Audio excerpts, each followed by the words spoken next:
بسم الله الرحمن الرحيم وما أبرئ نفسي إن النفس لأمارة بالسوء إلا ما رحم ربي إن ربي غفور رحيم وقال الملك ائتوني به أستخلصه لنفسي فلما كلمه قال إنك اليوم لدينا مكين أمين وكذلك مكنا ليوسف في الأرض يتبوأ منها حيث يشاء نصيب برحمتنا من نشاء ولا نضيع أجر المحسنين ولأجر الآخرة خير للذين آمنوا وكانوا يتقون وجاء إخوة يوسف فدخلوا عليه فعرفهم وهم له منكرون لما جهزهم بجهازهم قال ائتوني بأخ لكم من أبيكم ألا ترون أني أوفي الكيل وأنا خير المنزلين فإن لم تأتوني به فلا كيل لكم عندي ولا تقربون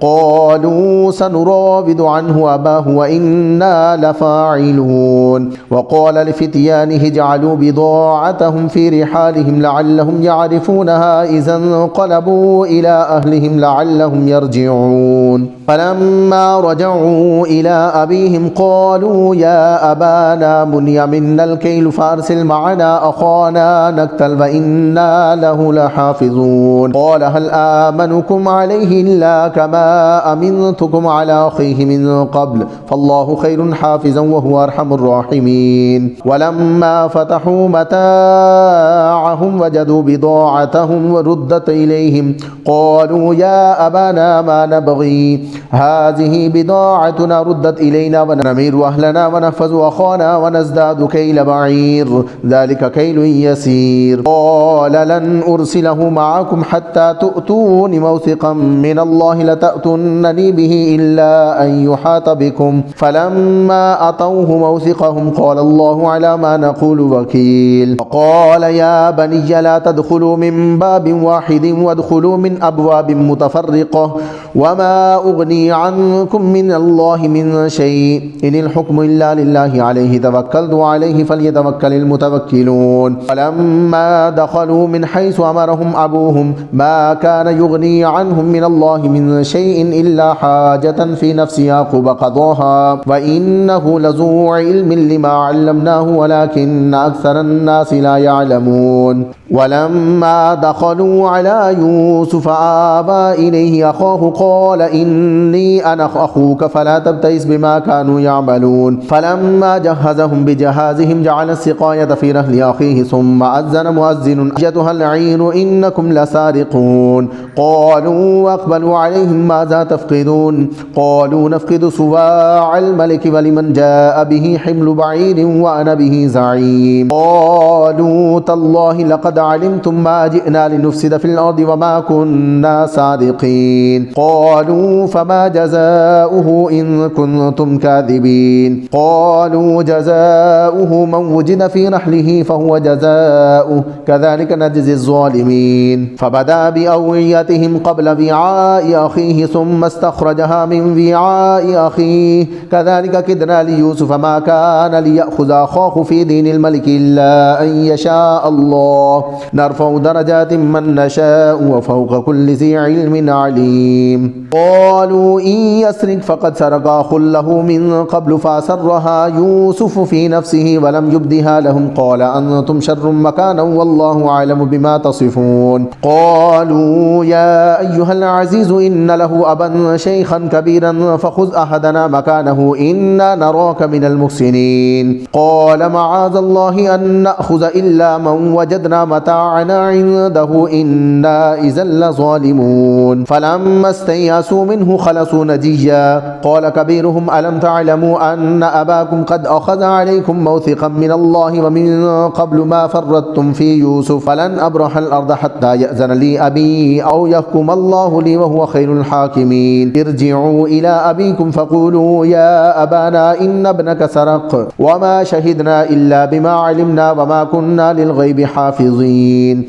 واسأل القرية التي كنا فيها والعير التي أقبلنا فيها وإنا لصادقون قال بل سولت لكم أنفسكم أمرا فصبر جميل عسى الله أن يأتيني بهم جميعا إنه هو العليم الحكيم وتولى عنهم وقال يا أسف على يوسف وابيضت عيناه من الحزن فهو كظيم قالوا تالله تفتأ تذكر يوسف حتى تكون حردا أو تكون من الهالكين قال إنما أشكو بثي وحزني إلى الله وأعلم من الله ما لا تعلمون يا بني اذهبوا فتحسسوا من يوسف وأخيه ولا تيأسوا من روح الله إنه لا ييأس من روح الله إلا القوم الكافرون فلما دخلوا عليه قالوا يا أيها العزيز مسنا وأهلنا الضر وجئنا ببضاعة مزجاة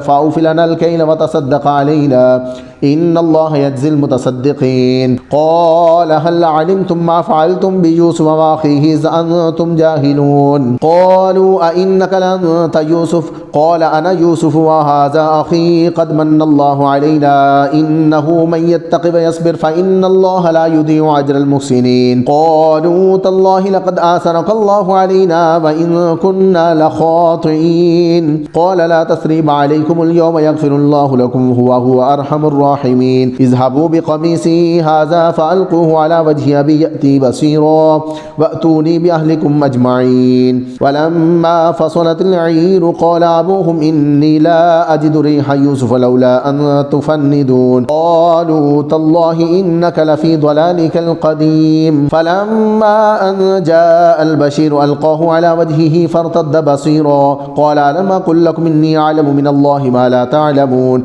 قالوا يا أبانا استغفر لنا ذنوبنا إنا كنا خاطئين قال سوف أستغفر لكم ربي إنه هو الغفور الرحيم فلما دخلوا على يوسف آبى إليه أبويه وقال ادخلوا مصر إن شاء الله آمنين ورفع أبويه على الأرش وخروا له سجدا وقال يا أبت هذا تأويل رؤياي من قبل قد جعلها ربي حقا وقد أحسن بي إذ أخرجني من السجن وجاء بكم من البدو من بعد أن نزغ الشيطان بيني وبين إخوتي إن ربي لطيف لما يشاء إنه هو العليم الحكيم رب قد آتيتني من الملك وعلمتني من تأويل الأحاديث فاطر السماوات والأرض أنت وليي في الدنيا والآخرة توفني مسلما وألحقني بالصالحين ذلك من أنباء الغيب نوحيه إليك وما كنت لديهم إذ أجمعوا أمرهم وهم يمكرون وما أكثر الناس ولو حرصت بمؤمنين وما تسألهم عليه من أجر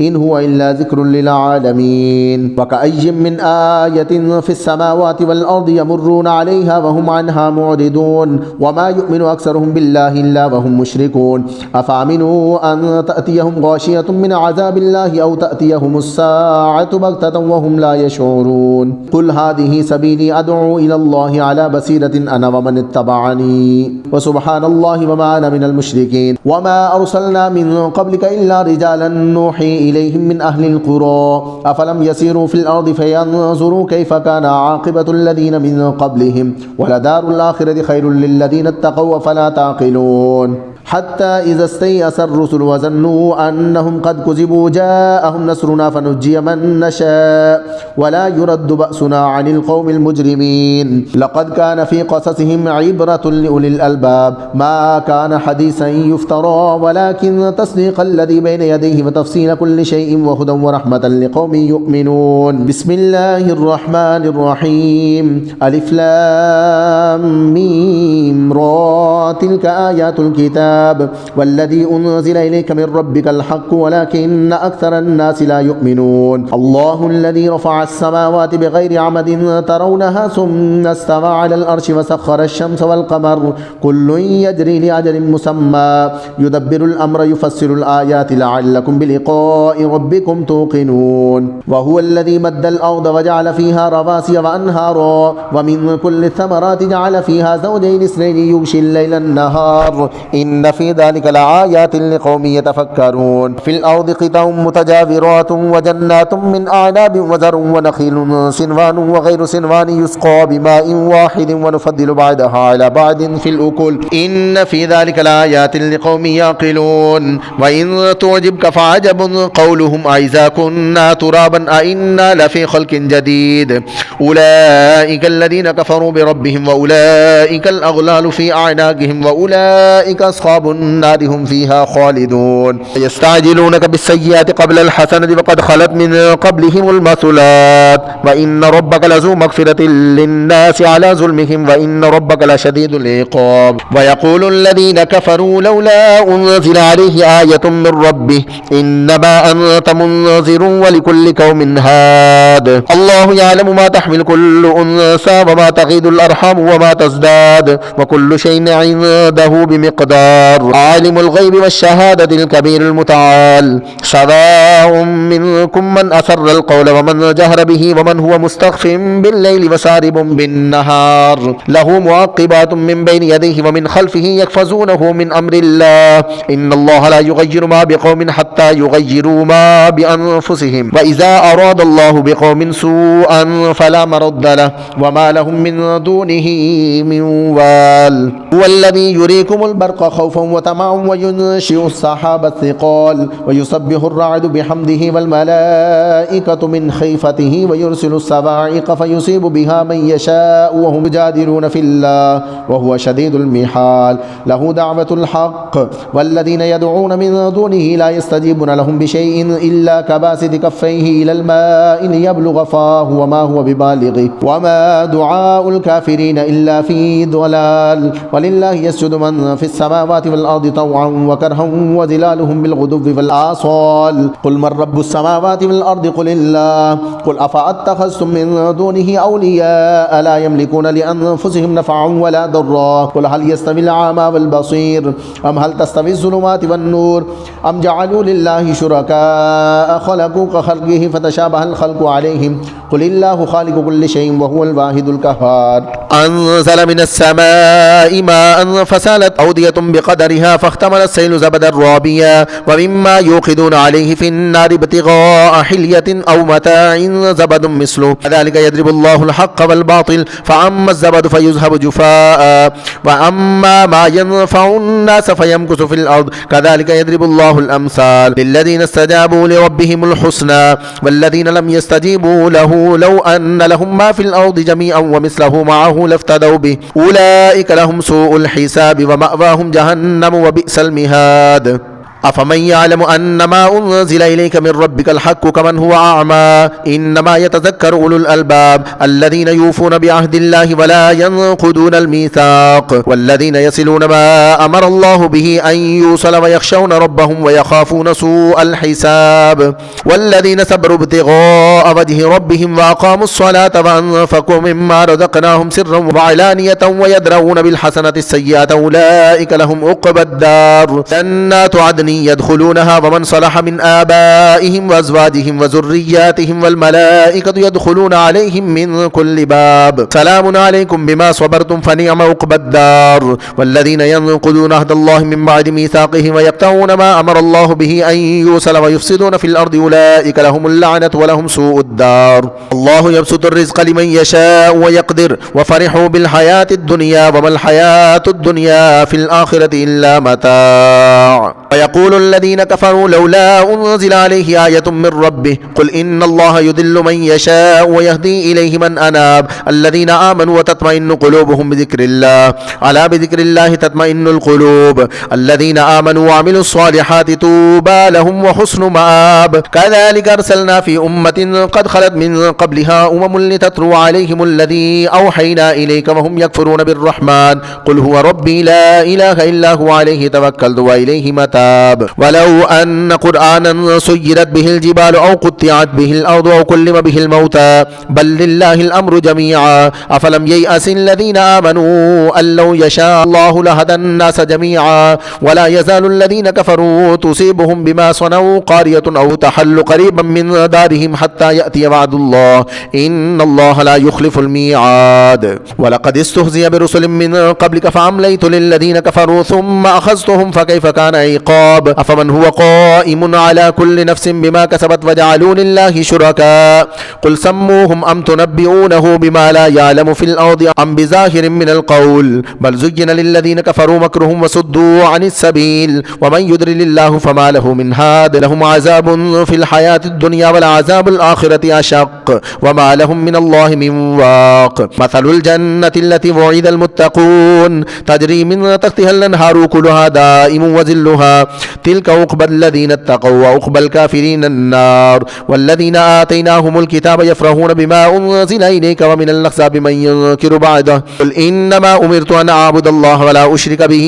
إليه أدعو وإليه مآب. وكذلك أنزلناه حكما عربيا ولئن اتبعت أهواءهم بعدما جاءك من العلم ما لك من الله من ولي ولا واق. ولقد أرسلنا رسلا من قبلك وجعلنا لهم أزواجا وذرية وما كان لرسول أن يأتي بآية إلا بإذن الله لكل أجل كتاب يمحو الله ما يشاء ويثبت وعنده أم الكتاب. وإما نرينك بعض الذين نعدهم أو نتوفينك فإنما عليك البلاغ وعلينا الحساب. أولم يروا أنا نأتي الأرض ننقصها من أطرافها والله يحكم لا معقب لحكمه وهو سريع الحساب. وقد مكر الذين من قبلهم فلله المكر جميعا يعلم ما تكسب كل نفس سيعلم الكفار لمن عقبى الدار. ويقول الذين كفروا لست مرسلا قل كفى بالله شهيدا بيني وبينكم ومن عنده علم الكتاب. بسم الله الرحمن الرحيم ألف لام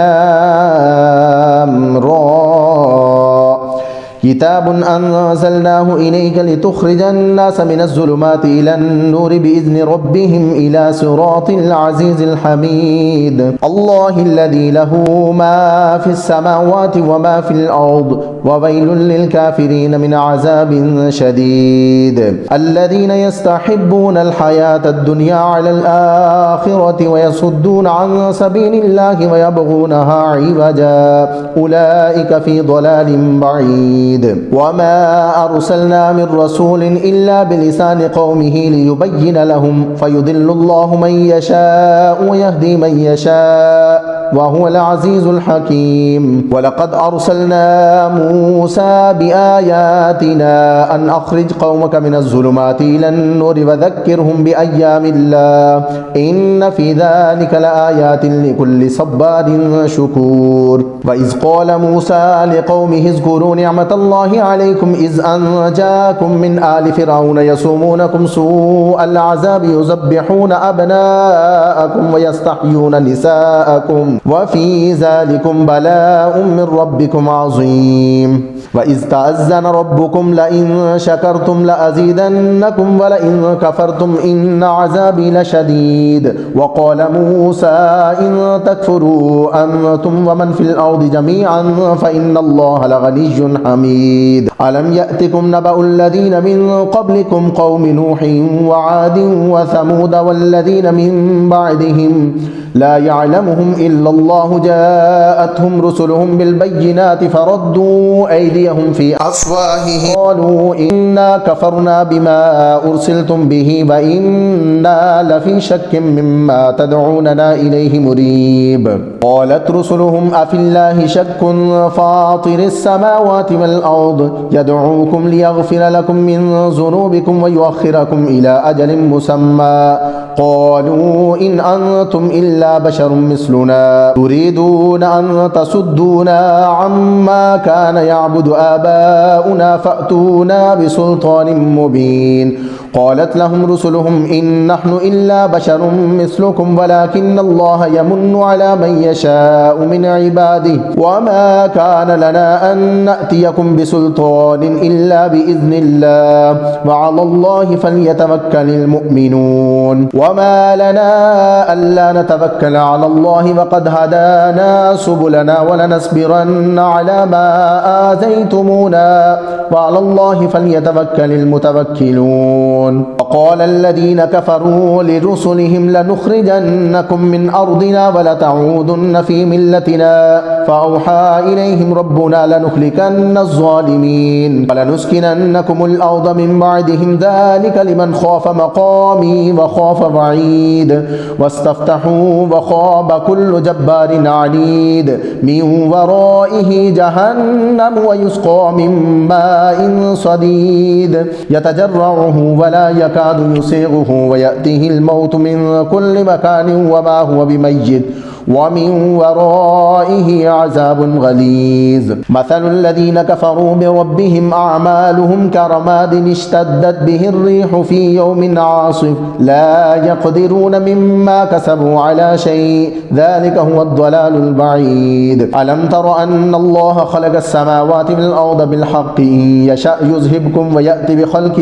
جديد وما ذلك على الله بعزيز وبرزوا لله جميعا فقال الضعفاء للذين استكبروا إنا كنا لكم تبعا فهل أنتم مغنون عنا من عذاب الله من شيء قالوا لو هدانا الله لهديناكم سواء علينا أجزعنا أم صبرنا ما لنا من محيص وقال الشيطان لما قضي الأمر إن الله وعدكم وعد الحق ووعدتكم فأخلفتكم وما كان لي عليكم من سلطان إلا أن دعوتكم فاستجبتم لي فلا تلوموني ولوموا أنفسكم ما أنا بمصرخكم وما أنتم بمصرخي إني كفرت بما أشركتموني من قبل إن الظالمين لهم عذاب عليم وأدخل الذين آمنوا وعملوا الصالحات جنات تجري من تحتها الأنهار خالدين فيها بإذن ربهم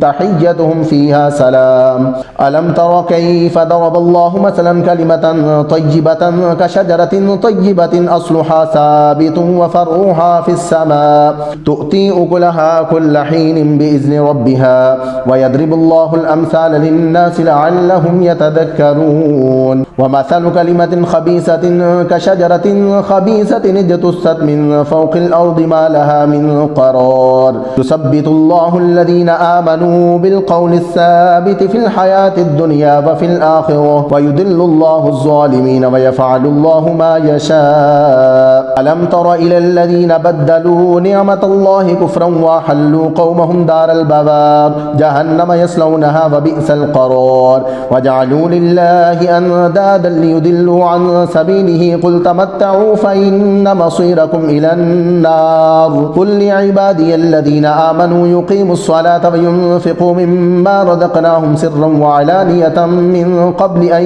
يأتي يوم لا بيع فيه ولا خلال الله الذي خلق السماوات والأرض وأنزل من السماء ماء فأخرج به من الثمرات رزقا لكم وسخر لكم الفلك لتجري في البحر بأمره وسخر لكم الأنهار وسخر لكم الشمس والقمر دائبين وسخر لكم الليل والنهار وآتاكم من كل ما سألتموه وإن تعدوا نعمة الله لا تحصوها إن الإنسان لظلوم كفار وإذ قال إبراهيم رب اجعل هذا البلد آمنا واجنبني وبني أن نعبد الأصنام رب إنهن أضللن كثيرا من الناس فمن تبعني فإنه مني ومن عصاني فإنك غفور رحيم ربنا إني أسكنت من ذريتي بواد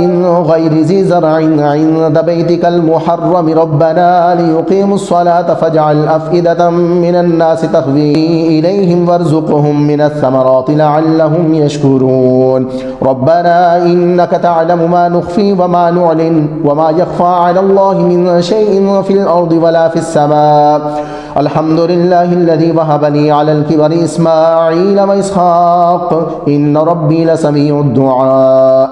رب اجعلني مقيم الصلاة ومن ذريتي ربنا وتقبل دعاء ربنا اغفر لي ولوالدي وللمؤمنين يوم يقوم الحساب ولا تحسبن الله غافلا عما يعمل الظالمون إنما يؤخرهم ليوم تشخص فيه الأبصار مهطعين مقنعي رؤوسهم لا يرتد إليهم طرفهم وأفئدتهم هواء وأنذر الناس يوم يأتيهم العذاب فيقول الذين ظلموا ربنا أخرنا إلى أجل قريب نجب دعوتك ونتبع الرسل أولم تكونوا أقسمتم من قبل ما لكم من زوال وسكنتم في مساكن الذين ظلموا أنفسهم وتبين لكم كيف فعلنا بهم وضربنا لكم الأمثال وقد مكروا مكرهم وعند الله مكرهم وإن كان مكرهم لتزول منه الجبال فلا تحسبن الله مخلف وعده رسله إن الله عزيز ذو انتقام يوم تبدل الأرض غير الأرض والسماوات وبرزوا لله الواحد القهار وترى المجرمين يومئذ مقرنين في الأصفاد سرابيلهم من قطران وتغشى وجوههم النار ليجزي الله كل نفس ما كسبت إن الله سريع الحساب هذا بلاغ للناس ولينذروا به وليعلموا أنما هو إله واحد وليذكر أولو الألباب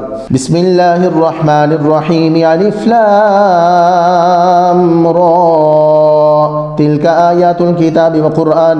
مبين